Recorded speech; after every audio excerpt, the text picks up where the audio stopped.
Jeff Powell, Arsenal are still far behind the Premier League's best. Defiance roared down from the high ramparts of the Emirates in the face of 2-0 defeat by Liverpool on this wet Wednesday night. The Arsenal. Bless 'em. The mood in the luxury boxes sat somewhere between frustration and dejection. Doesn't matter how well we play, we're never good enough to beat the very best teams. There was realism to that assessment.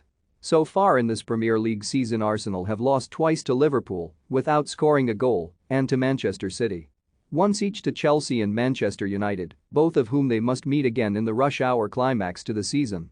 They hold 1 point and 2 games in hand over United, their closest rivals for the 4th and last place in next term's Champions League. But the nerves are jangling. Not least the managers. Mikel Arteta is complaining about the quick turnaround between key matches ahead, especially for games against Chelsea and United. Few of even their own fans are buying that one on Twitter. We've played less games than the others, shouldn't have kept postponing matches for just a couple of COVID tests. Some truth to that too. They all worry that the latter will come back to bite them with the delayed North London tribal derby against Spurs, who have an outside chance of snatching the last Champions League spot, likely to be rescheduled as their last game of the season. What should really bother the boss is that the mighty Gunners are scrambling for 4th place when they should be disputing the title. The reality for that lies in their own inconsistency during most of the season so far.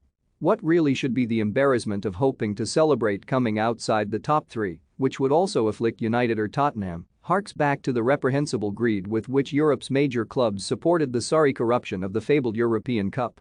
That truly was the Tournament of Champions. Into its place was ushered the Champions League, a gross misnomer since not only winners of the national leagues, not only the runners-up even, but also the best 2 of the also-rans are invited to fill their boots with riches, to squander on the good-ish, but by no means all great, players they reward way above their rightful pay grade. Arteta should fret too that they lost to a Liverpool team who played so poorly in the first half. And did so despite Arsenal having the best player on the field in young Brazilian sensation Gabriel Martinelli. Well, no one at Arsenal is having to worry where the next manager will come from. Not yet. That uncertainty has Old Trafford in its grip, which may well prove to be a decisive factor in Arsenal's favor.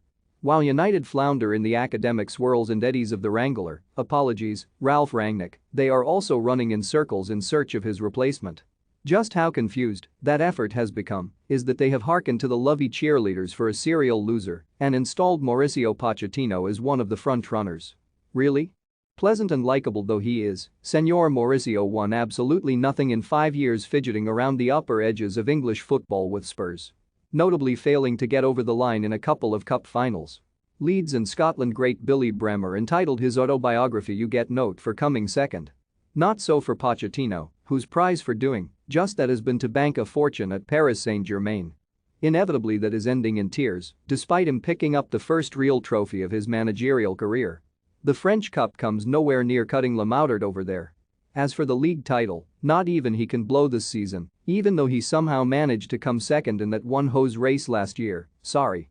The Champions League is all that matters to the sheiks whose billions have given Pochettino many of the best players in the world, and that has just gone out of the window through which he will follow shortly. The Abramovich implosion which has shaken Chelsea may well spare United from taking a chance with Lapoch if Thomas Tuchel is forced out of Stamford Bridge by the oligarch catastrophe. If not, even though Erik ten Hag's star at Ajax now seems to be dimming slightly, there is another possible fallback guy and a big-time winner they almost hired once before. Luis Enrique, a genius as both player and manager at Barcelona, may become available once his duties as head coach of Spain come to an end in the Qatar World Cup finals later this year. Meanwhile, Arteta will carry on at Arsenal. Still seeking the final pieces of his elusive jigsaw. Mucha suerte, Senor Mikel.